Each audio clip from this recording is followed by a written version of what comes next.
হরিচাঁদ জয় গুরুচাঁদ। মা, আমি সুকেশ মিত্র জয়। আজকে আমি এসেছি আমাদের মতুয়া জনগোষ্ঠীর পক্ষ থেকে তোমার কাছে জানতে চাইছি। অগণিত ভক্তরা প্রশ্ন ছুড়ে দিচ্ছে যে আমাদের এই পরিস্থিতিতে আমরা নাগরিকত্বের যে ফর্ম দেওয়া হচ্ছে সেই ফর্ম ফিল আপ করবো কি না, আমাদের অস্তিত্ব কোথায়, আমরা বাংলাদেশে চিহ্নিত হয়ে যাব না তো? এই বিষয়গুলো আজকে তোমার কাছে বিস্তারিত জানতে চাইছি। যে ফরেনার্স অ্যাক্ট, সেই অ্যাক্টে এখন আমাদের মানুষের যে মরণ দশা, সেখান থেকে বাঁচার কি উপায় আছে আর আমাদের কি করণীয়, এটা সবার পক্ষ থেকে আমি তোমার কাছে জানতে চাইছি। প্রথম সকল ভক্তবৃন্দকে আমার আন্তরিক প্রণাম, শ্রদ্ধা, ভালোবাসা জানি। জয় হরিচাঁদ, জয় গুরুচাঁদ। যেটা ফরেন অ্যাক্টে যে বিল পাস করেছে সেটা হচ্ছে এপ্রিল মাসের 26 এবং 2025। আমি ওই দিন পার্লামেন্টের ভিতর ছিলাম না, তার কারণ হচ্ছে মতুয়া ধর্ম মহামেলা শ্রী শ্রী পূর্ণব্রহ্ম হরিচাঁদ ঠাকুরের সেই দিন জন্মতিথি ছিল। আমি তখন ঠাকুর বাড়িতে, এবং এই বিলটার ব্যাপারে আমারই কথা বলার ছিল যদি আমি পার্লামেন্টে থাকতাম। এটা আগে বলা হয়নি, তাহলে আমি যেভাবে হোক আমি ওই দিন থাকতাম না, ওখানে থাকতাম। যে বিলটা পাস করা হয়েছে সেটা ভয়াবহ পরিস্থিতি, মানে এতটা ভয়াবহ, এতদিন সিএ নিয়ে যেটা করেছিল তার থেকে 100 গুণ বেশি হচ্ছে এই ফরেন অ্যাক্টে যে পাসপোর্ট যে বিল পাস করেছে সেটা। এটা হচ্ছে 1947 সালে হচ্ছে আমাদের দেশ ভাগ হয়। প্রথম ভারতবর্ষে ভোট হয় 1952 সালে। এবার যখনই আমরা 52 সালে ভোট হলো, তখন কিন্তু আমরা ফরেন অ্যাক্ট, আমরা বিদেশি হয়ে গেলাম। যারা ওপার বাংলা, পাকিস্তান, আফগানিস্তানের 3টে দেশ যে ভাগ হলো, এই ভাগের 3টে আমরা পড়ে গেলাম বিদেশি। একদম। এইবার আমরা যখন এই দেশে আসতে হবে তখন আমার পাসপোর্ট, ভিসা, মাইগ্রেশন আনতে হবে, নাহলে আমরা এই দেশে ঢুকতে পারবো না। ঠিক। তো সেইখানে এই বিলটার ভিতরে ওই 52 সালটা ধরেছে। আপনারা জানবেন যে 52 সালটা ওরা কী করে আমাদের ডাটাটা নিল, যেটা আমরা বারবার করে বলেছিলাম এমপিআর করছে। সেটা হচ্ছে যে এই যে 1 থেকে 1.5 বছর 2 বছর আগে সেন্ট্রাল গভর্নমেন্টের থেকে একটা আইন করলো যে Aadhaar card, voter card, PAN card সবার সঙ্গে লিঙ্কিং করতে হবে, সব ডকুমেন্টের সঙ্গে। আমরা সবাই সেটা করলাম, কেন সেন্ট্রাল থেকে যদি কেউ করে তাহলে সেটা করতে বাধ্য। একদম ঠিক ঠিক। তো সবাই আমরা ছুটে গেলাম, সেটা করলাম।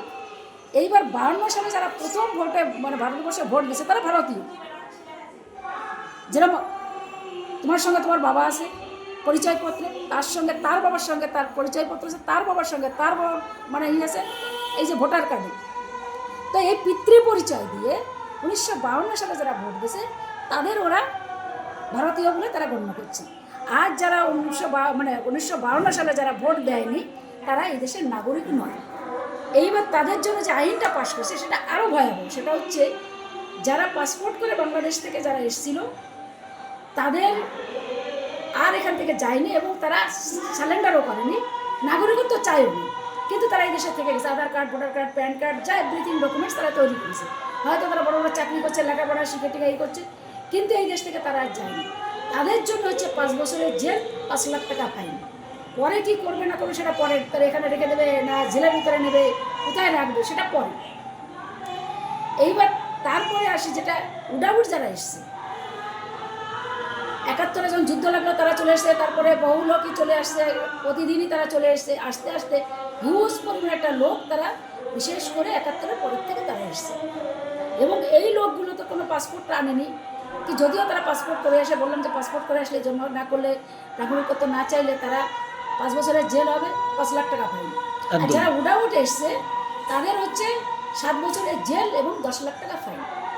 তো এইটা দেওয়ার পরে তারা আদৌকে এই দেশে রাখবে না তাদের জেলের ভিতরে রাখবে? কেন ডিটেনশন ক্যাম্প অলরেডি তৈরি, সল্টলেকে প্রচুর জায়গা নিয়েছে, নিউ টাউনে প্রচুর জায়গা নিয়েছে। সেখানে সেন্ট্রাল গভর্নমেন্টের মানে ডিটেনশন ক্যাম্প তৈরি হচ্ছে। কি তারা বাংলাদেশে ফেলে দেবে না ওখানে রাখবে সেটা হচ্ছে পরে, সেটা এখন সেটা নিয়ে আনে। এইবার এটা আরও ফুল পাওয়ার দিয়েছে। সেখানে এসপি নয়, ওসি নয়, আইসি নয়, থানার কোনো পুলিশ নয়, ডিরেক্ট তারা ফুল পাওয়ার দিয়েছে থানার যে কনস্টেবল, হেড কনস্টেবল, তাকে। সে যখন তখন যারা খুশি রাস্তায় হেঁটে গেলে তারা ধরে নিয়ে চলে যেতে পারে। যাওয়ার পরে থানায় নেবে, তার জিজ্ঞাসাবাদ করবে, ডকুমেন্টস কি আছে কি না আছে, তারপরে কোর্টে পেশ হবে, কি জেলে ঢুকাবে। এটা এই গেল। এবং তারপরে আন্দোলন করতে পারবে না, এটা নিয়ে জেল হবে। 10 জন মানুষ এক জায়গায় বসে আলোচনা করলে সেটা যদি ওরা জানতে পারে তাহলে জেল হবে। কেউ যদি পরিবারের মানে একটা গ্রামে আমরা বসবাস করছি, তার পাড়া প্রতিবেশী থাকে, পুলিশ যে যদি থানার কনস্টেবল যে জিজ্ঞাসা করে যে ওনার বাড়ি কোথায়, কবে এই লোকটা আসছে পাশের বাড়ি, সে যদি না বলে তার 2 বছরের জেল। এবং এমনভাবে বিলটা পাশ করছে, সেই বিল 26 তারিখে লোকসভায় পাশ হয়েছে, 25 তারিখে, 26 তারিখে রাজ্যসভা, আর রাষ্ট্রপতির সিগনেচার হয়ে গেছে, তার আইনে পরিণত হয়ে গেছে। এর বাবার ক্ষমতা নেই, মোদিরও ক্ষমতা নেই, যদি ফিরে আবার স্বরাষ্ট্র দপ্তরের অমিত শাহর ক্ষমতা নেই যে ওই আইনটা ও যা কিছু বলবে যে এইটা করলে, এই ফর্ম ভরলে তোমরা হবা, এনআরসির ফর্ম ভরো, তোমরা নাগরিকত্ব পাবা, তাহলে বিল পাশ করলো কেন? তাহলে বিস্ফোরণ করার দরকারই ছিল না। এবং এটাকে নিয়ে বিভিন্ন লোকে বিশেষ করে ঠাকুরবাড়িতে হিন্দু বানাচ্ছে মতুয়াদের, ফর্ম ভরা হচ্ছে টাকা নিয়ে, এবং রেজিস্ট্রেশন নম্বর তার নেই। বিশেষ করে শান্তনু ঠাকুরের কথাই আমি বলছি, তার কারণ হচ্ছে রিটার্ন ফাইল আমি করি, কোর্টে হাইকোর্টে কেস চলছে, এখন লোয়ার কোর্টে বন্ডায় চলছে, এবং সেখানে রিটার্ন ফাইল আমি করি, ইনকাম ট্যাক্স আমি ফাইল করি। একটা সংগঠনের রেজিস্ট্রেশনে 2টো নাম্বার হতে পারে না। যদি এই নাম্বার নিতে চায়, তার নাগরিকত্ব নিতে চায়, সরাসরি শান্তনু ঠাকুর দ্বারা জিজ্ঞাসা করুক তোমার রিটার্ন ফাইল এবং তুমি যে ইনকাম ট্যাক্স ফাইলটা করো, তোমার সেই সোসাইটি একটা রেজিস্ট্রেশন তার দেখাও আমাদের। যদি দেখায় আপনার ভরেন, আমার কোনো আপত্তি, আপনাদের পয়সা আছে ভরতেই পারে, কিন্তু এতে কোনো নাগরিকত্ব হবে না, এর ক্ষমতা নেই যে নাগরিকত্ব পাবে। এবং একটাই এর উপায়, কোনো উপায় নেই, সেটা হচ্ছে একমাত্র লড়াই করা। তার কারণ এই লড়াই, যেমন আজকে কৃষকরা আন্দোলন করে তাদের 700 লোক মারা গেছে, ভারতবর্ষের নরেন্দ্র মোদীর সরকার তাকে মানে আইন পরিবর্তন করতে বাধ্য করেছে সেই কৃষকরা, একমাত্র আন্দোলনের মাধ্যমে 700 লোক মারা গেছে।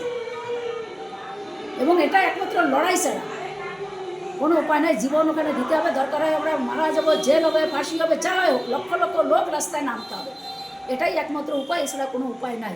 সেটার দিকে আমরা চিন্তাভাবনা করছি, আলোচনা খুব সম্ভব 19 তারিখে আমি বসবো, 12 তারিখে ছিল আমি ক্যান্সেল করলাম, 19 তারিখে বসবো বিভিন্ন সংগঠনকে নিয়ে, যে তাদের কী চাই, একটা আলোচনার মাধ্যম দিয়ে আমরা আগামীতে মতো মহাসংঘ ডিসিশন নিতে যাচ্ছি যে ভবিষ্যৎ আমাদের অন্ধকার। এবং আমি যেরকম আমি বলছি যে আমার বাবা প্রথম ইন্দিরা গান্ধী যখন রিফিউজিদের নিয়ে এসে বিভিন্ন ভারতবর্ষে বসায়, 1964 সালে আমার বাবা, মানে আমার বাবার নাম হচ্ছে লক্ষ্মণচন্দ্র বর, এবং আমরা মহারাষ্ট্রে আমরা যাই, আমার বাবা 64 সালে যায়, এবং 64 সালে যাওয়ার পরে আমার 67 এরকম 67-তে জন্ম। তাহলে যদি সেটাও হয়, তাহলে 1952 সালে তো আমরাও মরে গেলাম। রিফিউজি যেটা নিয়ে এসছে ইন্দিরা গান্ধী, বিভিন্ন জায়গায় বসেছে, তাহলে 1952 সালে এরাও পড়ে। তো এই জায়গাটা এখন যদি মনে করে যে কেউ যদি বলে, গল্প দেয় যে এটা একটা ফর্ম ভরলে নাগরিকত্ব হবে, এটা কোনো ফর্ম ভরে নাগরিকত্ব হবে না। তার কারণ হচ্ছে এখানে যে এই 1952 সালে যে 26 এপ্রিলে যে বিলটা পাশ করলো রাজ্যসভায়, সেখানে কোনো জায়গায় ওরা ফাঁকা রাখেনি, সেখানে ফর্ম ভরার কোনো মানে নাই। সেখানে তো ফর্ম ভরার কথা আসছে না, ফর্ম ভরার কথাটা কোথার থেকে এসেছে, এটা ফর্ম কিসের ফর্ম? সেটা তো সিএ, কিন্তু সিএ সেই ফর্মটা ভরলে মারা যাবে, কেন তোমার স্বীকারোক্তি করতে চাবে বাংলাদেশে, তার ডকুমেন্টস দিতে হবে। এবার ডকুমেন্টস না দিলে তোমার পিছনে যেগুলো যে Aadhaar card, voter card, PAN card যা কিছু আছে তাদের অ্যারেস্ট। এবং বাংলায় যারা কথা বলছি, পশ্চিমবাংলার বাইরে এখনও পশ্চিমবাংলার বিভিন্ন জায়গায় থানা পুলিশের ওখানে বিভিন্ন চিফ মিনিস্টারের কাছে লেটার করেছে ভারতবর্ষে, যে এখানে যারা মানে 1 মাস টাইম দিল স্বরাষ্ট্র দপ্তর থেকে চিফ মিনিস্টারের কাছে, 1 মাসের ভিতরে কি পুশব্যাক করে, যে যে দেশ থেকে তাকে পুশব্যাক করে। তো সেটাকে নিয়ে এখনও মনে 1 মাস পুরো হয়নি, তারপরে আবার কি আইন পাস করে জানি না। এবং কাল পরশুর ভিতরে এই 3-4 দিনের ভিতরে আবার একটা সার্কুলার দিয়েছে, সেটা হচ্ছে যারা আমাদের ঘরের সন্তানরা এখন জন্মগ্রহণ করবে তাদের আর জন্ম সার্টিফিকেট হবে না। তার কারণ হচ্ছে 2003 সালে অটল বিহারী বাজপেয়ী যখন বিজেপি ক্ষমতায় ছিল, তারা 2003 সালে কালা কানুন পাশ করেছিল যে জন্মসূত্রে নাগরিক হওয়া যাবে না যদি মা বাবা যৌথ না থাকে, যদি দুজনের না থাকে তাহলে একজনের হতেই হবে। সেইটাকে ধরে এখন বলছে যে তোমার সেই মা বাবার নাগরিকত্ব দেখাতে হবে, তবেই সেই সন্তানের জন্ম সার্টিফিকেট। এবার সন্তানের জন্ম সার্টিফিকেট না থাকলে স্কুলে ভর্তি হতে পারবে না। কি চালাকিরা কাটাচ্ছে, কীভাবে প্যাস করছে আমাদের লোকরা বুঝেও না, মিডিয়া হচ্ছে না, এবং এটা নিয়ে কোনো আলোচনা নেই, কোনো কিছু নেই। আমরা মানে মারা গেছি, মারা যাওয়া মানে মরে মানে বসে আছি মরি, কের ক্ষমতা নেই এর বিরুদ্ধে কোনো জায়গায় সে নাগরিকত্ব পাবে, কোনো ফর্ম ভরে নাগরিকত্ব পাবে, কেউ যদি বলে থাকে 100% সেটা মিথ্যে কথা বলছে। তার ব্যক্তির স্বার্থান্বেষী করার জন্য এই কাজগুলো তারা করছে।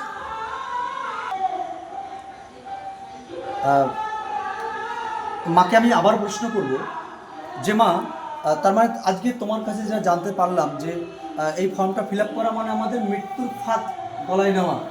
এই জায়গাটায় দাঁড়িয়ে এখন সাধারণ মানুষের উদ্দেশ্যে একদম পরিষ্কার পরিচ্ছন্নভাবে কী বার্তা, আমরা ফর্মটা সিএ এর যে নাগরিকত্ব সেটা অনলাইনে আমরা ফিল আপ করবো কি করবো না, এটার উপরে তুমি তোমার মন্তব্য পেশ করো।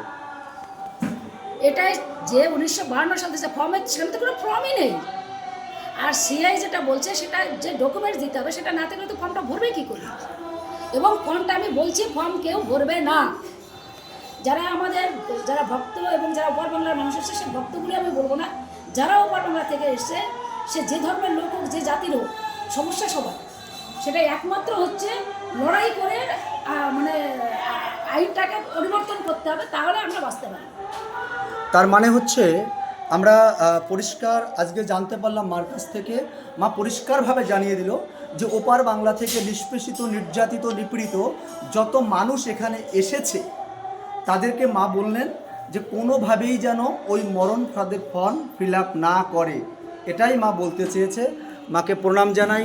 জয় হরিচাঁদ, জয় গুরুচাঁদ। আমাদের সকল মতুয়া ভক্ত এবং বাঙালিদের বা ওপার বাংলা থেকে নিষ্পেষিত, নির্যাতিত, নিপীড়িত মানুষের পক্ষ থেকে তোমাকে প্রণাম জানাই মা। জয় হরি বল। জয় হরি বল। সকল ভক্তবিন্দু এবং মানবরূপে যে ভগবান, আমার হরি ঠাকুর যাদের বলেছিল যে জীবন্ত ভগবান, তাদেরকে প্রণাম জানাই। আমার লড়াই হচ্ছে তাদের বাঁচানো। একমাত্র সবাই আসুন, আমরা সবাই মিলে রাস্তায় নামি, লক্ষ লক্ষ লোক আমরা যখনই রাস্তায় নেব, তখন সেটাকে মিডিয়ার মাধ্যম দিয়ে আইন পরিবর্তন করতে তারা বাধ্য হবে। সেই জায়গায় না যাওয়া পর্যন্ত আমাদের বাঁচার কোনো পথ নেই। জয় হরি বল।